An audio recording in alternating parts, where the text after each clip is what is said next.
Hello, Assalamualaikum Liza. Waalaikumsalam. Hai Mimi. Weh, kau perasan tak sekarang ni cuaca panas betul kan?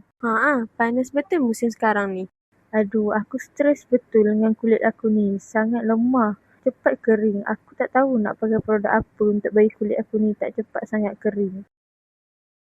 Tapi kan aku rasa kulit kau lagi cepat kering kan dari aku sebelum ni.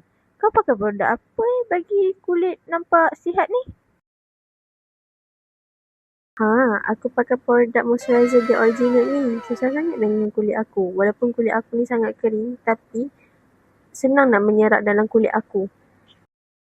Oh, patutlah kulit kau dah tak kering macam dulu walaupun sekarang ni memang tengah musim panas. Ya, aku dah pakai produk ni dah lama tau. Dari tahun lepas lagi.